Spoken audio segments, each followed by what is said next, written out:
Island of the Blue Dolphins, Chapter 17. Storms came early with rain, and between the rains, fierce winds struck the island and filled the air with sand.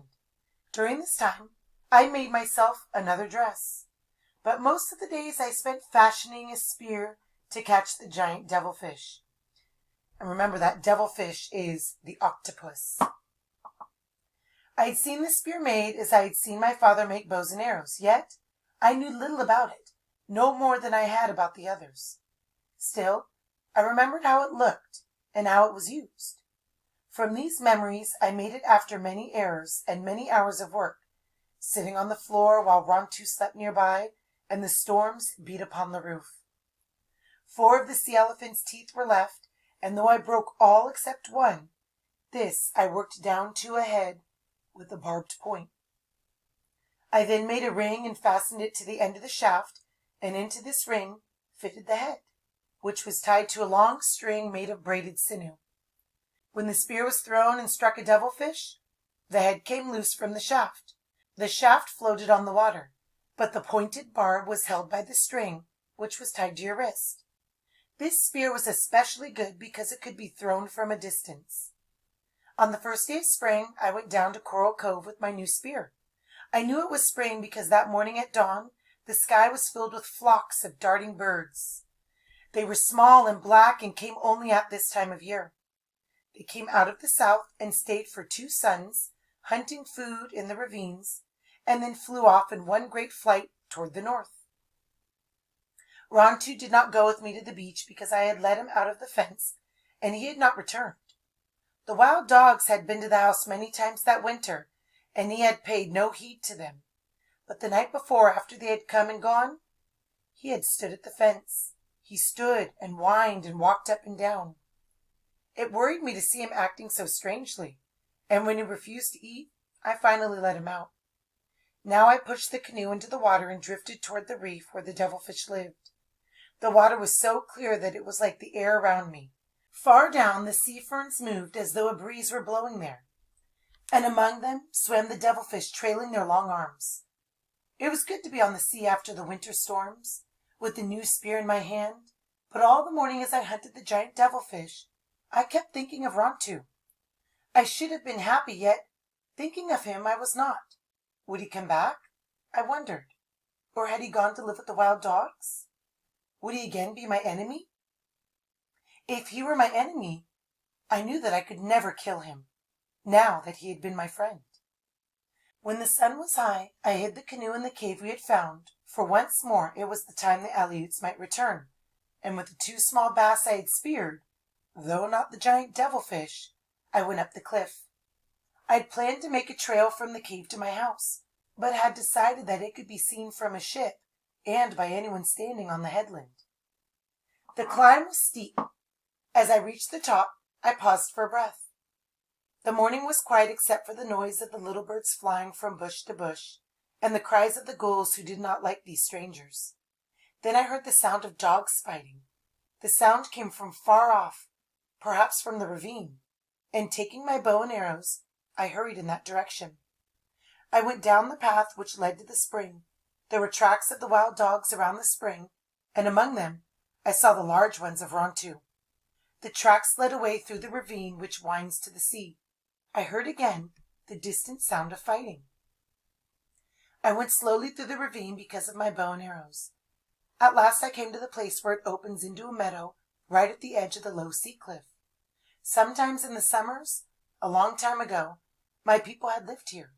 They gathered shellfish on the rocks and ate them here, leaving the shells which after many summers had formed a mound. Over this grass had grown and a thick-leaved plant called nappan. On this mound, among the grasses and the plants, stood Rontu. He stood facing me, with his back to the sea cliff. In front of him in a half circle were the wild dogs. At first I thought that the pack had driven him there against the cliff and were getting ready to attack him. But I soon saw that 2 dogs stood out from the rest of the pack, between it and Rontu, and that their muzzles were wet with blood. One of these dogs was the leader who had taken Rontu's place when he had come to live with me. The other one, which was spotted, I had never seen. The battle was between Rontu and these two dogs. The rest were there to fall upon whichever was beaten.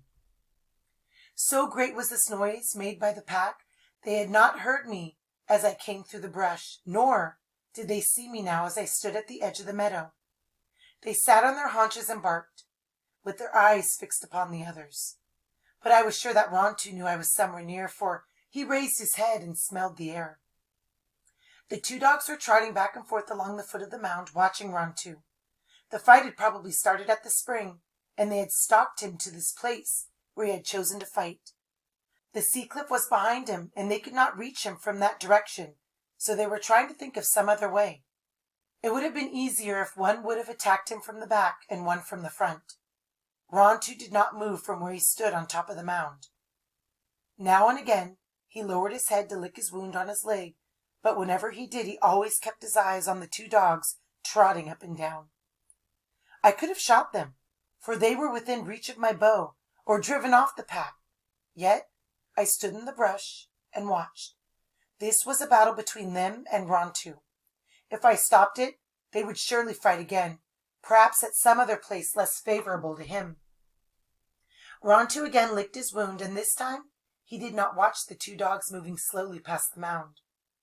I thought it was a lure, and so it proved to be, for suddenly they ran toward him. They came from opposite sides of the mound, ears laid back and teeth bared. Rontu did not wait for the attack, but leaped at the near one, turned his shoulder, and with his head lowered, caught the dog's foreleg. The pack was quiet. In silence, I could hear the sound of the bone breaking, and the dog backed away on 3 legs. The spotted dog had reached the top of the mound. Whirling away from the one he had crippled, Rontu faced him, but not in time to fend off the first heavy rush. Teeth slashed at his throat, and as he turned his body, struck him instead on the flank, and he went down. At that moment, while he lay there on the grass with the dog circling wearily and the pack moving slowly toward him, without knowing that I did so, I fitted an arrow to the bow.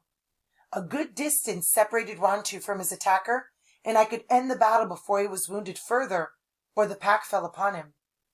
Yet, as before, I did not send that arrow.